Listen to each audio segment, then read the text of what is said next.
감사합니다. 우리 방금 특송한 우리 집사님들은 부부고 그 여자 집사님은 고향은 페루입니다. 그래서 한국에서 태어난 사람보다 찬양을 더 잘하고요, 한국말도 더 잘하고 아주 우리 교회에서 주님을 사랑하는 마음과 영혼을 향한 열정을 가지신 우리 집사님 가정입니다. 귀한 찬양 감사합니다. 아마 아까 그 말씀을 읽은 내용이 여러분이 보시는 성경과 달라가지고 그래서 아마 개역 한글이 아닌가 싶습니다. 우리가 또 보는 말씀은 개역 개정이니까 참고하시면 되겠습니다. 오늘 울산노회 장로회 순회 헌신 예배를 드리기 위해서 이 자리에 오신 성도님들을 환영하고 주님의 이름으로 평안을 전합니다. 울산노회 산하 또 교회에서 장로로 부르심을 받아 교회를 충성스럽게 섬기는 장로님들께 하나님의 은혜와 능력이 함께 하시기를 축복합니다. 장로님들 뵐 때마다 항상 제가 가진 느낌이 뭐냐면 아버지와 같다라는 느낌이 또 있고요, 또 형님과 같다라는 느낌을 갖습니다. 제가 또 울산교회에서 사역을 하다가 또 하늘샘 교회로 이렇게 와서 보니까 울산교회 장로님들 보면은 늘 아버지 같고 형님 같은 분들이고, 또 노회에서 또 시찰로 이렇게 장로님들을 종종 만나니까 참 멀리 계신 것이 아니라 참 이 울산 안에서 함께 하나님을 나라를 세워 나가는 좀 귀한 동력자라는 그런 생각들 날마다 하고 있습니다. 오늘 또 저희 교회 오셔서 함께 예배드리게 됨이 저에게 얼마나 감사하고 행복한지 모릅니다. 성경은 크게 두 부분으로 요약할 수 있습니다. 가장 쉽게는 구약과 신약이겠지요. 예수님께서 오시기 전과 예수님께서 오신 후일 것입니다. 조금 더 들어가면 성경은 약속과 성취로 나눌 수 있습니다. 예수님을 보내시겠다는 약속과 예수님께서 오셔서 그 약속을 이루신 성취입니다. 그리고 성경은 또 두 가지로 요약될 수 있습니다. 하나는 하나님과 또 다른 하나는 하나님의 일입니다. 성경 각 절, 각 장, 각 건을 보시면 하나님께서 나오시고 하나님께서 하시는 일들이 기록이 되어 있습니다. 구약 성경 에스더서를 읽으면 에스더서에는 하나님이라는 단어가 나오지 않습니다. 그렇다고 하여 하나님께서 일하지 않는 것은 아닙니다. 하나님께서 에스더와 모르드게를 통해서 하만의 음모를 숲으로 돌아가게 하고 하나님의 백성을 구원하십니다. 이것을 기념하기 위하여 생긴 절기가 있는데 부림절입니다. 이 부림절은 하나님의 일하심에 대한 분명한 증거입니다. 사랑하는 성도 여러분, 여러분에게 하나님의 일하심에 대한 분명한 증거가 있습니까? 하나님께서는 코로나 가운데서도 일하고 계심을 믿습니다. 우리의 믿음의 눈이 어두워서 보지 못할 뿐이지 하나님께서는 지금도 일하고 계십니다. 우리의 믿음의 결단이 부족하여 경험하지 못할 뿐이지 하나님께서는 모든 상황 속에서 일하십니다.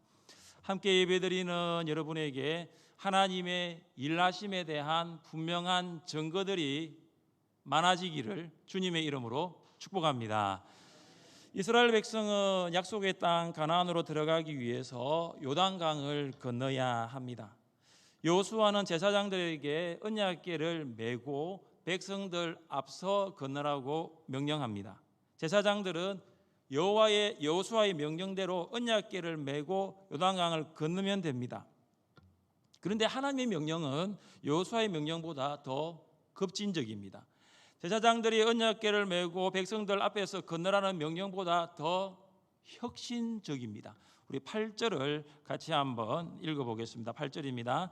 너는 언약궤를 맨 제사장들에게 명령하여 이르기를 너희가 요단 물가에 이르거든 요단에 들어서라 하라. 아멘. 하나님의 명령은 언약궤를 맨 제사장들이 요단강을 건너가는 것이 아니라 요단강을 들어가서 요단강에 서 있으라는 것입니다. 모든 이스라엘 백성이 요단강을 건널 때까지 너희 제사장들은 요단강에 서 있어야 한다는 것입니다. 요단강에 가장 먼저 들어갔던 사람이 누구입니까? 제사장들입니다. 요단강에서 가장 마지막에 나와야 될 사람이 누구입니까? 제사장들입니다. 이것이 지도자의 모습입니다. 전투에서 지휘관은 가장 먼저 전장에 들어갑니다. 그리고 가장 나중에 전장에서 나옵니다. 이전에는 지휘관들이 부하들에게 이렇게 명령했답니다. 돌격 앞으로. 그러니까 아무도 돌격을 안 하는 거예요. 소대장님만 가십시오 이거예요. 그래서 명령이 바뀌었습니다. 나를 따르라. Follow me. 나를 따르라.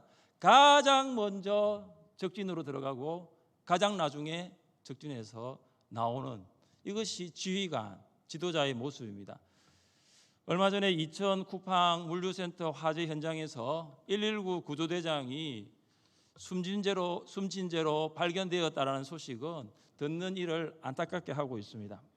그는 화재가 발생했을 때 동료 4명과 함께 지하 2층에 가장 먼저 들어갔습니다.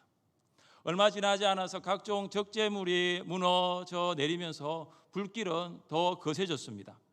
김 대장은 동료들을 가장 먼저 내어보냈습니다. 그러나 그는 결국 빠져나오지 못하고 고립되었고 숨진 채로 발견된 것입니다. 사랑하는 장로님, 장로는 누구입니까? 교회와 성도들을 하나님의 사람으로 세우는 영적 지도자들, 제사장들입니다. 장로는 누구입니까? 세상의 유혹과 시험으로 죽어가고 있는 영혼들을 살리는 지도자, 아니 살려야 하는 지도자입니다. 그래서 장로는 주일에 가장 먼저 교회에 와야 합니다. 가장 먼저 교회 오고 가장 마지막에 집으로 돌아가는 사람이 장로님입니다. 새벽 기도에 가장 먼저 오셔야 하는 분이 장로님이고 새벽 기도에 가장 마지막에 돌아가실 분이 장로님인 거죠. 교회가 중요한 일을 결단하려고 할 때에 가장 먼저 헌신해야 될 사람, 그 사람이 바로 장로라는 것입니다. 이제 여호수아는 이스라엘 백성에게 하나님의 말씀을 들으라고 요청합니다. 우리 10절 말씀을 함께 읽겠습니다.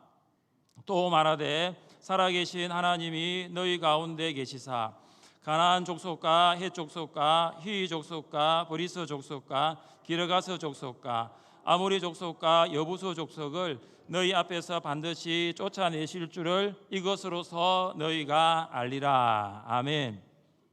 우리는 이 말씀 안에서 여호수아가 만난 하나님, 여호수아가 고백하는 하나님이 어떤 분이신가를 알 수 있습니다. 여호수아는 어떤 하나님을 고백합니까? 여호수아는 살아계신 하나님을 고백했습니다. 이 살아계신이라는 이 표현은 구약 성경에서 종종 발견됩니다. 다윗이 아버지 이새의 심부름으로 전쟁에 나간 형들의 안부를 알아보기 위해 갔습니다. 전장에 도착한 다윗은 블레셋 장수 골리앗이 이스라엘 군대를 모욕하는 말을 듣습니다. 골리앗의 모욕을 들은 다윗, 그는 이렇게 고백합니다. 이 할례 받지 않는 블레셋 사람이 누구이기에 살아 계시는 하나님의 군대를 모욕하겠느냐. 다윗은 하나님을 살아계신 하나님으로 고백하였고 이스라엘 백성을 살아계신 하나님의 군대로 고백하였습니다. 블레셋과의 전쟁뿐만 아니라 우리가 싸우는 영적 전쟁에서 하나님은 살아계신 하나님이신 줄 믿습니다. 때로는 우리가 영적 전쟁에서 혼자라고 생각할 때가 참 많습니다. 다른 사람은 나와 함께하지 않는, 나는 혼자라는 생각이죠. 영적 전쟁에서 이길 가능성이 1%도 없다고 생각할 때도 있습니다. 그럴 때 기억할 것은 하나님께서 살아 계십니다. 살아계신 하나님께서 영적 전쟁을 하고 있는 여러분에게 힘과 용기를 주실 줄 믿으시기를 바랍니다. 종교개혁자 마틴 루터는 개혁의 말기에 지쳤습니다. 모든 것을 포기하고 싶은 유혹을 받았습니다. 그래서 그는 사실상 모든 것을 포기했습니다. 자리에 누워서 이런 넋두리를 늘어놓았습니다. 모든 것이 끝났어. 모든 것이 끝났어. 그때 루터의 아내가 상복을 입고 방으로 들어옵니다. 상복을 입은 아내를 본 루트 깜짝 놀라서 다급하게 묻습니다. 아니 여보, 누가 죽었어? 아내는 말합니다. 예, 하나님께서 돌아가셨습니다. 이런 아내의 황당한 대답을 들은 루트는 소리칩니다. 아니 무슨 소리요? 하나님이 돌아가시다니. 루트의 아내는 정색하면서 말합니다. 하나님이 안 돌아가셨으면 당신이 그렇게 누워 있을 리 없지요. 아내의 이 말 한마디가 모든 것이 끝났다라고 절망하고 포기하고 자리에 누워있던 루트를 흔들어 깨웠습니다. 그렇지, 하나님 살아계시지. 루트는 포기의 자리에서 일어나 종교개혁의 사명을 다시 감당하기 시작했습니다. 하나님께서는 지금도 살아계시는 줄 믿습니다. 여호수아는 우리 가운데 계시는 하나님을 고백했습니다. 하나님은 살아계실 뿐만 아니라 이스라엘 백성들 가운데에 계십니다. 하나님은 멀리 계시는 분이 아니라 이스라엘 백성과 가까이에 계십니다. 이스라엘 백성 가운데 계시는 하나님은 옆에서 그들의 문제를 보는 것이 아니라 문제 안으로 들어오십니다. 하나님께서는 모든 이스라엘 백성이 성막을 중심으로 진을 배치하게 하셨습니다. 여러분, 진 배치를 보시면 네모난 모양이라는 거 아시죠? 동서남북으로 넷으로 나누어 동쪽에 세 지파, 남쪽에 세 지파, 서쪽에 세 지파, 그리고 북쪽에 세 지파로 진을 쳤습니다. 이유가 무엇입니까? 모든 지파의 이스라엘 백성들이 성막, 다시 말해서 하나님의 임재, 다시 말해서 하나님을 볼 수 있게 한 것입니다. 이스라엘 백성이 행진할 때에는 동쪽 세 지파가 먼저 앞장서고 그 다음 남쪽 세 지파, 그리고 성막이 그 중간에 따라갑니다. 그 다음 서쪽 세 지파, 북쪽 세 지파로 이동합니다. 진의 배치에서도 성막은 이스라엘 백성 가운데 있었습니다. 진이 행진할 때에도 이스라엘 백성들 가운데 성막은 위치했습니다. 여호수아는 40년 동안 광야에서 변함없이 이 성막이 이스라엘 백성 가운데 있다는 것을 보았습니다. 그래서 그는 우리 가운데 계시는 하나님 고백하고 있는 것입니다. 하나님께서는 지금도 우리 이 예배 가운데 계시는 줄 믿습니다. 하나님께서는 지금도 여러분 가운데 계시는 줄 믿습니다. 하나님께서는 지금도 여러분 교회 가운데 계시는 줄 믿습니다. 여호수아는 인도하시는 하나님을 고백했습니다. 하나님께서는 이스라엘 가운데 계실 뿐만 아니라 앞서서 인도하십니다. 하나님께서는 광야에서도 그들 앞에서 인도하셨습니다. 우리 같이 한번 읽어보겠습니다. 구름이 성막 위에서 떠오를 때에는 이스라엘 자손이 그 모든 행진하는 길에 앞으로 나갔고, 구름이 떠오르지 않을 때에는 떠오르는 날까지 나아가지 아니하였으며. 아멘. 물기둥과 구름 기둥은 이스라엘 백성을 인도하였습니다. 하나님께서는 광야에서뿐만 아니라 가나안 땅에서도 이스라엘 백성들을 인도하십니다. 하나님께서는 광야 40년 동안 이스라엘 백성의 가이드가 되신 것입니다. 여행사를 통하여 패키지로 해외여행을 갈 때는 가이드를 잘 따라다녀야 합니다. 효심이 있는 아들과 며느리가 노부모님을 해외여행 보내드렸습니다.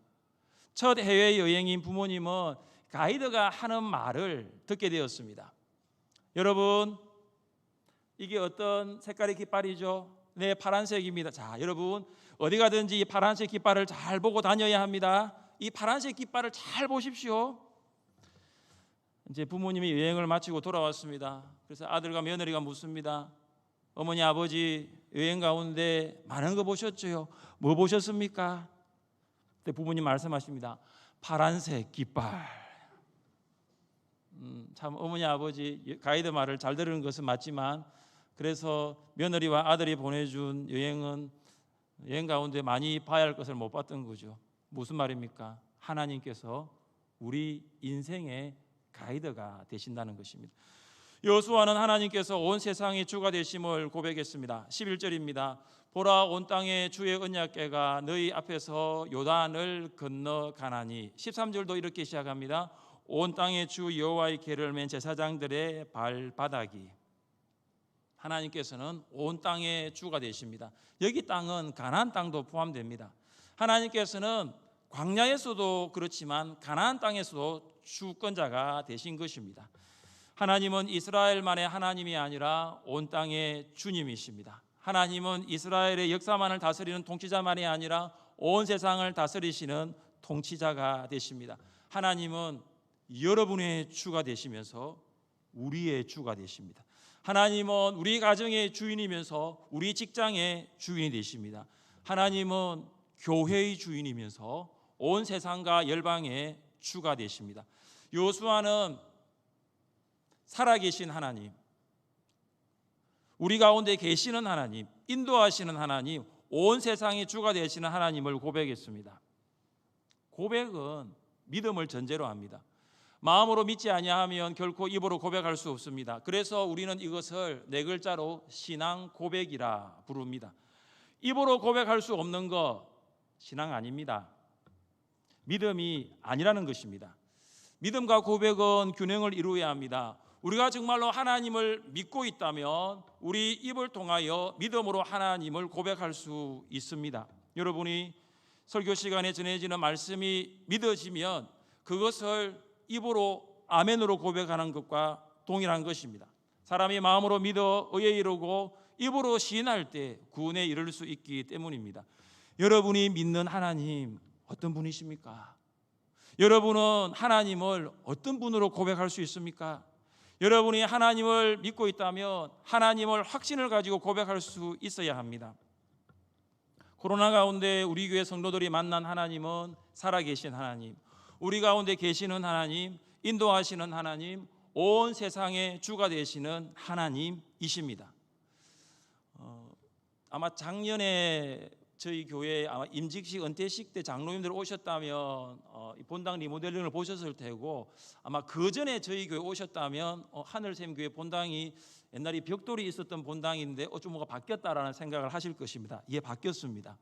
작년 9월에 태풍 때문에 교회 지붕이 날아가고 천정이 완전히 내려앉았습니다. 그래서 코로나 가운데 정말 계획이 없었던 본당 리모델링을 하나님께서 태풍을 보내주셔서 이렇게 아름답게 했습니다. 그리고 장로님들 또 예배 후에 옆에 있는 건물에서 좀 교제의 시간을 가지실 텐데요.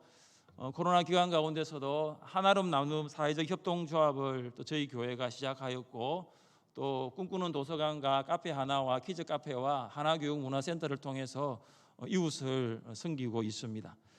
코로나 가운데서도 예배와 교제, 양육과 훈련, 전도와 봉사를 쉬지 않고 할 수 있었던 것은 살아계신 하나님, 우리 가운데 계시는 하나님, 우리를 인도하시는 하나님, 그리고 우리 교회의 주가 되신 하나님을 만났기 때문입니다. 제사장들은 이스라엘 백성보다 900m 앞서 언약궤를 어깨에 메고 걸어가고 있습니다. 드디어 그들은 요단강에 도착합니다. 백성은 그들보다 훨씬 뒤에 있습니다. 제사장들의 발이 강에 들어갑니다. 발을 강에 들어간다, 이것은 쉬운 일이 아닙니다. 저희가 2년 전에 성지순례를 갔다 왔는데 근사님들과 함께 요단강을 간 적이 있습니다. 근사님들이 그런 말씀 하시더라고요. 목사님, 이게 요단강 맞아요? 그러더라고요. 근사님이 생각한 요단강은 굉장히 강폭도 크고 수심이 깊은 줄 알았는데 그때 가보니까 이거는 강이 아니고 마치 또랑과 개울 같았습니다. 왜 그러냐면 그때는 건기였거든요. 비가 오지 않았습니다. 평소 요단 강폭은 그런 개울과 또랑 같은 폭이 아닙니다. 20m, 30m입니다.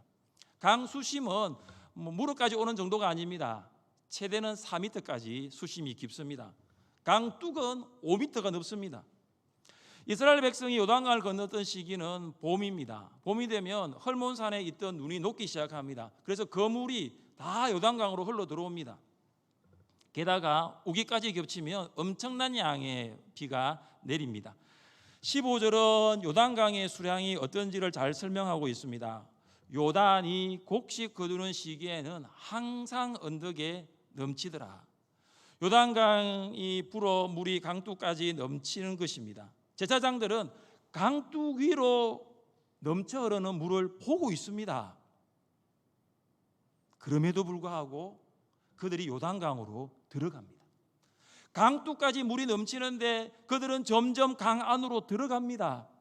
그리고 나와야 되는데 나오지 않습니다. 하나님께서 요단강 가운데 서라고 하셨거든요. 요단강 가운데 멈추었습니다. 제사장들이 요단강에 발을 담그고 요단강 가운데 서게 되었을 때에 어떤 일이 일어납니까? 우리 16절 말씀을 함께 읽겠습니다. 곧 위에서부터 흘러내리던 물이 그쳐서 사르단에 가까운 매우 멀리 있는 한 곳에 쌓이고 아라바의 바다 염해로 향하여 흘러가는 물은 온전히 끊어지매 백성이 여리고 앞으로 바로 건널세. 아멘. 여기 16절에 보시면 물과 전혀 어울리지 않는 동사들이 몇 개 나옵니다. 그 중에 하나가 그쳐서, 쌓이고, 또 하나는 끊어짐에입니다. 위에서 흘러내리는 물이 그칩니다. 그친 물이 사르단 근처의 아담성읍 뚝에 쌓이게 됩니다. 아라바의 사해로 흘러가는 물이 완전히 끊깁니다. 여러분, 물은 위에서 아래로 흐르지 않습니까? 근데 물이 그칩니다. 근데 그 물이 쌓입니다. 그리고 그 물이 끊어집니다. 자연세계의 법칙과는 전혀 다른, 우리가 경험한 사실과는 전혀 어울리지 않는 말이죠. 위에서 아래로 흘러내리는 물은 멈추고 물벽을 이룹니다. 제사장들은 그 물벽을 이루고 있는 강 가운데에 서 있습니다. 단단하고 견고한 콘크리트 벽이 아닙니다. 어느 순간이라도 무너질 수밖에 없는 물벽입니다. 제사장들이 서 있는 곳은 물이 전혀 없는 마른 땅이 되고 있습니다. 제사장들은 이스라엘 백성이 요단강을 건널 때까지 언약궤를 어깨에 맨 채 서 있습니다. 아이를 포함하면 이스라엘 백성의 인구가 약 200만 명 정도로 우리가 알고 있는데요. 이스라엘 백성이 요단강을 다 건너는데 걸린 시간은 얼마였을까요? 어떤 주석가는 200만 명이 건너가는데 걸린 시간 5시간이라고 합니다. 제사장이 언약궤를 메고 요단강 가운데 5시간을 서 있는 거예요. 5시간을 언약궤를 맨 제사장들이 요단강 중간에 서 있는 거죠. 어떻게 서 있을 수 있었을까요? 얼마나 힘들었을까요?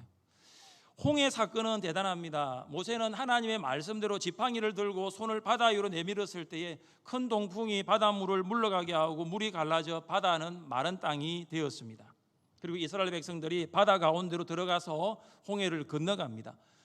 이 요단강 도화 사건과 홍해 사건이 동일한 것은 마른 땅이 되었다는 사실입니다. 그리고 그 땅을 이스라엘 백성이 건너갔다는 사실입니다. 그런데 요단강 도화 사건과 홍해 사건이 다른 이유가 한 가지 있습니다. 그것은 제사장들이 먼저 언약궤를 메고 강 안으로 들어간 것입니다. 이것은 홍해가 갈라지고 이스라엘 백성이 들어간 것과는 전혀 다릅니다.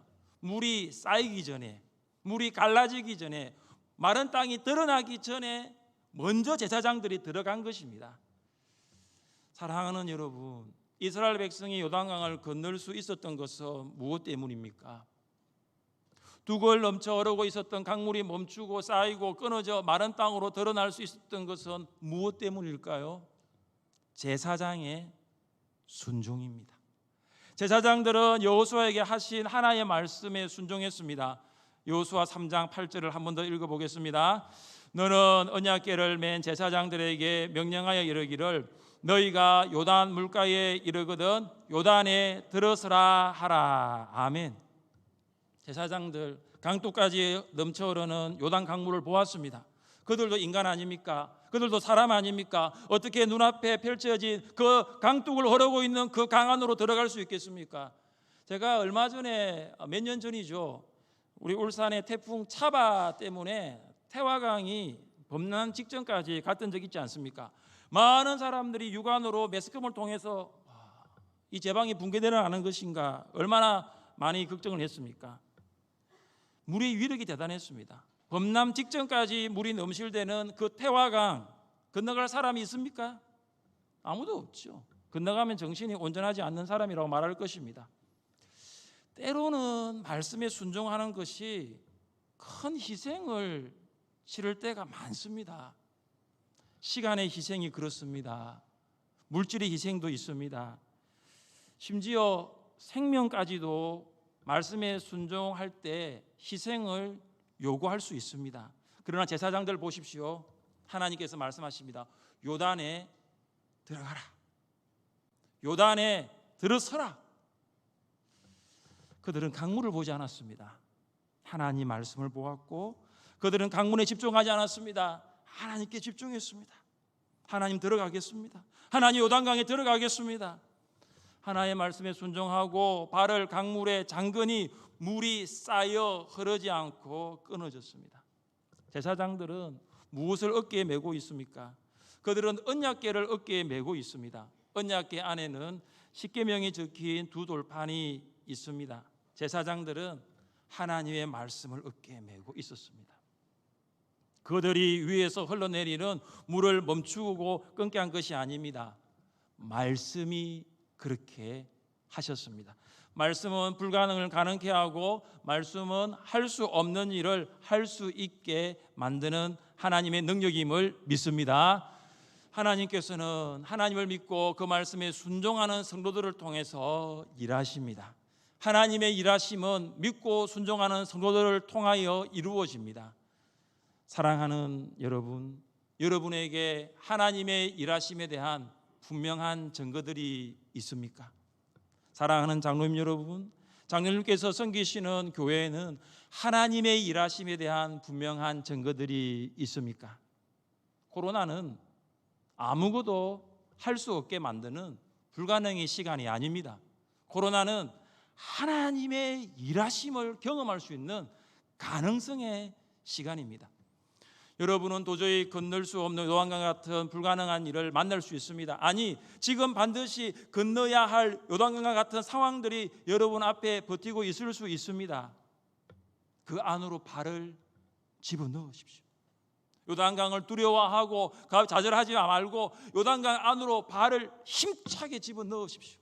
살아계신 하나님, 우리와 함께 계시는 하나님, 우리를 인도하시는 하나님, 온 세상의 주가 되시는 하나님을 믿고 고백하십시오. 하나님의 말씀에 순종하고 요단강에 발을 잠그십시오. 발을 요단강 안으로 넣으십시오. 서성이지 마십시오. 하나님의 말씀에 순종하여 과감하게 요단에 발을 들여 놓으십시오. 그러면 도저히 갈라질 것처럼 보이지 않았던 요단강이 갈라지는 역사가 있게 될 것입니다. 도저히 드러날 것 같지 않았던 마른 땅이 드러나게 될 것입니다. 갈라지고 드러나게 하시는 분은 하나님이십니다. 어떤 상황 가운데서도 하나님을 믿고 고백하십시오. 어떤 상황 가운데서도 하나님의 말씀에 순종하십시오. 여러분의 삶에 하나님의 일하심에 대한 분명한 증거들이 나타나기 시작할 것입니다. 믿음의 가정에서 태어난 것은 하나님께 감사하고 복이었습니다. 그런데 교회를 다니는 것이 저의 신앙생활에 있어서 하나의 종교 생활로 전락할 때가 참 많았습니다. 그래서 기독교는 하나의 종교로 다가왔고 교회는 친교의 장소였고 기도는 마치 종교인의 습관과도 같았습니다. 열심히 공부하고 노력했지만 원하던 고등학교를 가지 못했던 것으로 하나님을 잠시 원망했던 적도 있습니다. 고등학교 시험에 낙방한 이유를 알기까지는 그렇게 오랜 시간이 걸리지 않았던 것 같습니다. 대학 입시에 심리적 압박이 최고조로 달했던 고3 여름방학 때 열정적인 믿음을 가진 친구가 자기 교회 여름 수련회에 올 것을 초청했습니다. 강사 목사님의 청중을 움직이는 호소력 있는 말씀과 마음 깊은 곳에서부터 올라오는 진실된 기도는 마음 안으로 예수님을 인격적으로 믿게 하였고 저의 입술로 고백하게 하였습니다. 믿음의 고백 이후 먼저 하나님과 그의 나라를 구하라는 말씀에 순종함으로 저의 삶을 온전히 드리기를 결단했습니다. 삼복도로 무더웠던 여름보다 더 뜨겁게 하나님을 만났던 것, 인생에 있어서 정말로 위대한 여름이었습니다. 그때가 바로 저의 인생 여정 가운데 하나님의 일하심이 시작된 때입니다. 그때부터 지금까지 하나님께서는 저의 삶 가운데 날마다 일하고 계십니다. 저에게는 하나님의 일하심에 대한 분명한 증거들이 참 많습니다. 하늘샘교회를 목회하면서 우리 교회 성도들을 목양하면서 하나님의 일하심에 대한 증거들이 정말로 많습니다. 사랑하는 성도 여러분, 하나님을 믿음으로 말씀에 순종함으로 하나님의 일하심에 대한 분명한 증거들이 많아질 수 있기를 바랍니다. 1%의 가능성도 보이지 않습니까? 99%의 불가능성보다 그 1%의 가능성까지도 포기하지 않는 하나님을 믿으십시오. 그리고 순종하십시오. 하나님의 일하심에 대한 분명한 증거들로 여러분의 삶이 날마다 풍성해질 수 있기를 주님의 이름으로 축복합니다. 같이 한번 이 시간 기도하겠습니다. 오늘 저는